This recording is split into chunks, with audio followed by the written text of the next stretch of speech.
Now more than ever, us creative people, artists, highly sensitive people, and empathetic people need to protect our energy. I know that we want to be giving, we want to be understanding, and we want everybody to be good, but the reality is there's a lot of people that are just out to drain our energy. And most of them don't even know that they're doing it. Most of them, it's just an unconscious thing that they're doing because they can't provide their own positive energy themselves. And a lot of them are so weighed down by their trauma or their repressed emotions that they need people like us to pull them out of the dirt, clean them up, and make sure that they're okay. But I'm sure you found out through experience or through the experience of other people that even when we do that, that person can end up right back in the dirt waiting for us to pick them up later. This is where we need to make some pretty tough decisions sometimes. Yo, it's your friendly neighborhood knucklehead, and in this video I'm going to talk about letting the right people into our lives and making sure the kinds of relationships that we have are going to be conducive for us to continue being artists, being creative people, being empaths, and having energy for ourselves. Now, chances are a lot of us grew up in the kind of environment where we were on the back burner. We didn't really put ourselves first because our environment had such heavy things going on. Maybe we didn't feel seen, we didn't feel heard, we didn't feel like what we had going on mattered because someone else was going through something much harder. So we started tuning to them and other people to make sure everyone else is all good before we can start using our energy on ourselves. But if we let the wrong type of person in that circle, or even worse, the wrong type of people in that circle, sometimes when that energy goes around, there's gonna be nothing left for us. That's the most dangerous thing, because that is going to make it really, really hard for us to stay creative and even to stay empathetic towards other people. A lot of people just end up being bitter and just saying, why should I be a caring person? It's only gonna bite me later on. But really, it comes down to the fact that we have to choose who we let in our lives and who we give our energy to. So the first thing I want to address is believing what we see. So many of us sensitive and empathetic and creative people want to believe in the stories that people tell us. We want to give people the benefit of the doubt. We want to learn what other people's experiences are and walk in their shoes to see what's going on. But a lot of times people can be painting this picture for us to excuse their bad behavior. So if we had an abusive parent, we excuse their behavior by learning that they too had an even more abusive parent. But really, one does not excuse the other. Two wrongs don't make a right. Yeah, I can understand that you had a tough upbringing, but that doesn't mean it's okay to put me through a same or similar kind of abuse. And it's really up to us where we draw the boundaries, because if that abuse is just going to keep going, at some point it's on us to say, I don't really want this in my circle.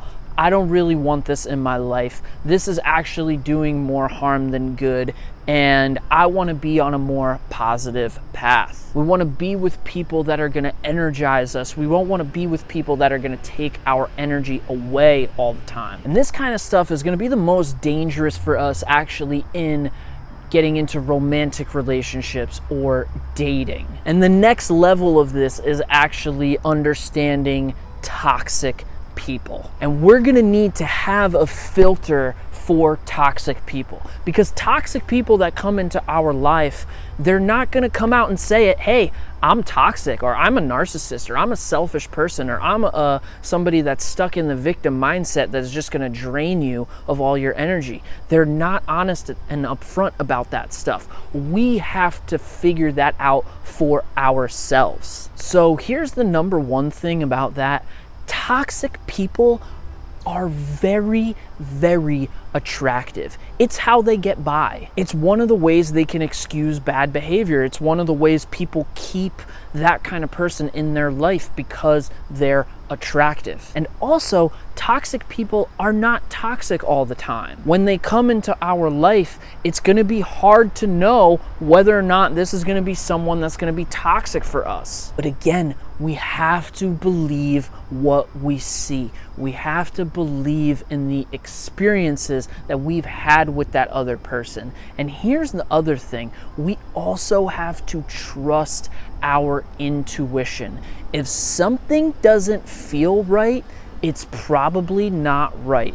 And if this person comes into our life and they feel too good to be true, they definitely are. Because narcissistic types of people are very good at painting themselves to be incredibly charismatic, incredibly attractive, have everything going for them, and they think that you are the answer to all their problems. You're the person that they've been waiting for. And that's where we can run into like serial daters. And with dating apps these days and all that's going on, there are people that will just move from person to person, using them for whatever energy that they need to fuel them, to fuel their fragile ego, to fuel this I am, king or queen of the world type situation. When they attract more and more people, they feel better and better about themselves. It's like external validation that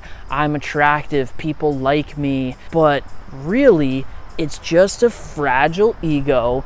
It's just somebody that is being totally fake in order to try to get something from another person. And again, these are the types of people that will come into our life and totally wreck it and drain us physically, mentally, spiritually, and financially if we allow it, if we're not aware of it. And most of us are not even going to know about this type of stuff until we get into a relationship with that kind of person. Probably the easiest way for us to be manipulated is through our guilt. As creative people, as empathetic people, we need to realize that things are not our problem, not our monkey, not our circus. If we had an abusive parent, their abuse growing up is not our problem. It's not our fault. It's not for us to forgive their bad behavior